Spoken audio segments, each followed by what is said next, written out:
in the Ontario legislature. I agreed to send what I believed would be a private message of congratulations and quickly recorded it between two meetings. On the video, I talked about what his friendship and his support meant to me and my wife as we were starting out as a couple, eventual newlyweds, and later new parents. This personal message was then shown at a partisan public gathering.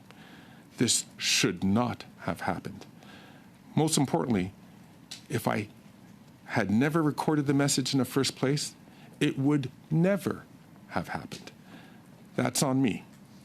It's a hard lesson learned, a mistake that will not be repeated. Before I conclude, let me also share what it was like to be as a Black Canadian kid who loved Parliament and procedure. A kid who dreamed of becoming MP one day, but wasn't quite sure how realistic that was. I hadn't seen many MPs, let alone a speaker, who looked like me. Recently, I was stopped in Toronto by Lionel, a young Black Canadian father who recognized me. He told me how significant it was for him and his daughter to see me in this role. And Mr. Julian.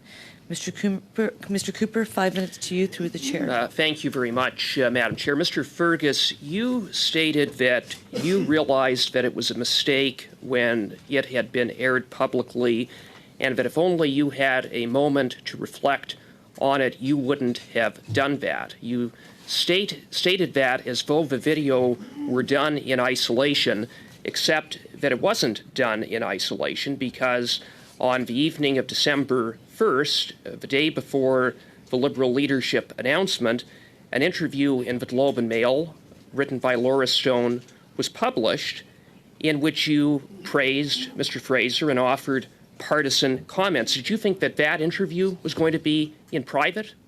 No, not at all. Through you, Madam Chair, I was being interviewed, and I made it again clear during that interview that it wasn't talking about his current place. I was talking about, matter of fact, if we can get the transcripts of it from Ms. Stone, I said very clearly that I can't talk about political current affairs, but I could certainly talk about the man that I knew. You made comments, including referring to the Liberal Party as our party. Those were your words. You thought it was appropriate to take an interview with Laura Stone in your capacity as Speaker of the House to speak about a sitting MPP who is the leader of the Ontario Liberal Party, or was, on the eve of a convention. You thought that that was appropriate as Speaker of the House of Commons. Through you, Madam Chair, to Mr. Cooper, I had an interview with Ms. Stone to talk about the person who I knew, the person who I had an interaction with, and I made it very clear during the interview that it's not to talk about current politics. I couldn't do that as Speaker. Well, you did refer to the Liberal Party as our party, and I would submit, Mr. Fergus, with the greatest respect, the fact that you didn't see an issue with that demonstrates or raises questions about your judgment. Now, I do want to drill down on your statement around the video and how that came about.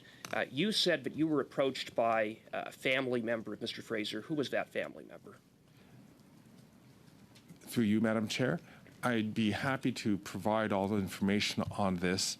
A simple question: who was the family member? Madam Chair, I've been a member of PROC, and I know that we've been very careful about revealing the names of family members.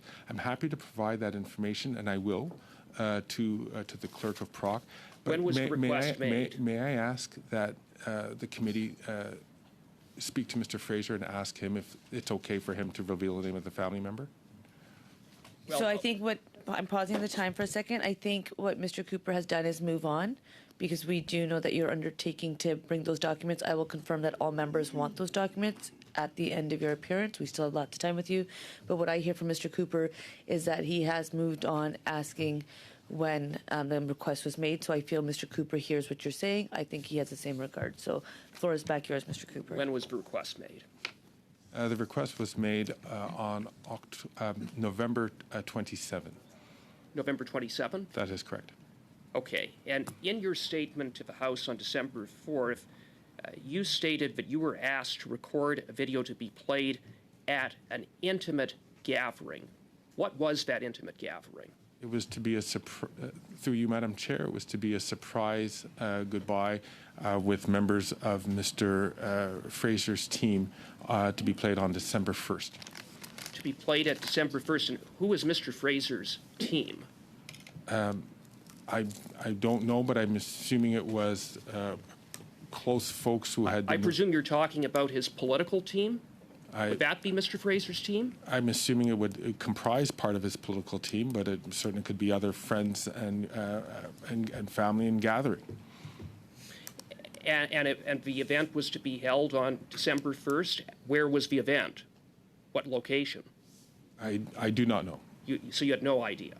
But you knew it was going to be played for Mr. Fraser's team. The number of people there you weren't sure of.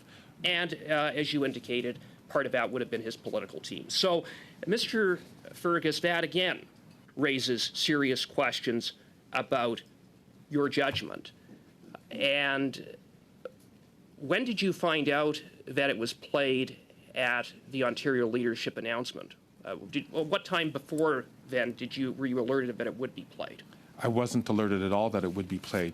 Indeed, I had received assurances that it wouldn't be played publicly. From who? From the family member. From the family member. And so you mean to tell me you found out at the same time the public found out? Through you, Madam Chair, that is absolutely correct.